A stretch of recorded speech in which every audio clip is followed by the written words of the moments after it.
Hi అండి, అస్సలం వాలేకుమ్. Welcome back to our channel. చూడండి, మనం ఇవాళ క్యాటరింగ్ స్టైల్ రసం ఇంట్లోనే ఎలా తయారు చేసుకుందామో చూద్దామండి. చూడండి, చింతపండు కొంచెంగానే తీసుకుంటానండి. ధనియాలు, జీలకర్ర, మిరియాలు, కరివేపాకు, వెల్లుల్లిపాయలు ఇవి మనం మిక్సీ జార్లో మిక్సీ పట్టుకోవాలండి. కొంచెం కందిపప్పు కూడా వేసుకోండి. కందిపప్పు కూడా వేసుకుంటే బాగా వస్తుందండి. కొంచెంగా అవన్నీ మనం మిక్సీ జార్లో వేసుకొని మిక్సీ పట్టుకోవాలండి. చక్కగా మిరియాలు కూడా వేయాలి. మిరియాలు వేస్తేనే బాగుంటుందండి చారులో. చూడండి, మిక్సీ పట్టుకోవాలి మనము.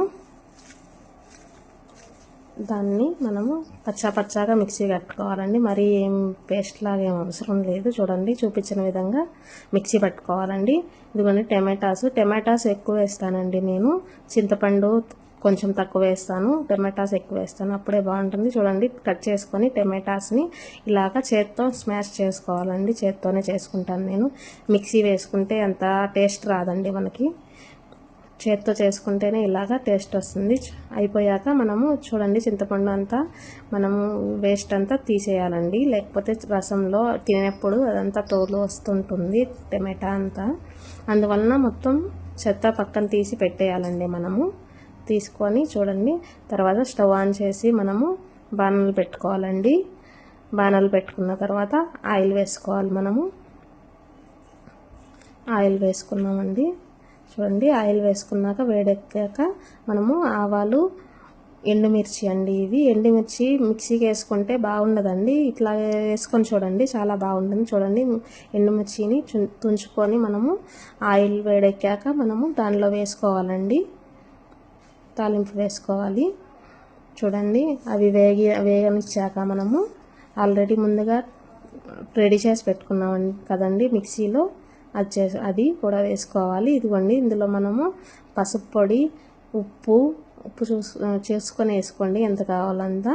చూడండి, మన రసం ఎంత కలర్ఫుల్గా ఉందో, రెడ్ కలర్లో వచ్చింది. చాలా బాగుంటుందండి. ఇలాగ ట్రై చేయండి. ఇదిగోండి, ఆల్రెడీ మనం రెడీ చేసుకున్న అది పేస్ట్ కూడా దీంట్లో వేసుకొని ఫ్రై చేసుకోవాలండి. మనం ఫ్రై అయ్యాక దాన్ని తీసుకెళ్ళి మనము రసంలో వేసేయాలండి. చూడండి, ఇందులో వేసుకొని మనము ఆ మిర్చి ఉంటాయి కదండి, అవి కొంచెం చేత్తో నలుపుకోవాలండి. ఎక్కువ నలుపుకండి, కారం ఉంటుంది. మాకు పిల్లలు ఉన్నారు కాబట్టి నేను కొంచెంగా అట్లా మెత్తగా చేసి వేస్తానండి. చూడండి, ఇలా చేసుకున్న తర్వాత మనము స్టవ్ మీద పెట్టుకొని ఉడికించుకోవాలండి రసాన్ని. కొత్తిమీర వేసుకోండి. కొత్తిమీర స్కిప్ అయిందండి వీడియోలో వేయడం నేను. కొత్తిమీర కూడా వేసుకోండి. చూడండి, ఇలాగా పొంగు వచ్చే వరకు మనము చారు పెట్టి, మనం చారు అంటామండి నెల్లూరులో రసాన్ని.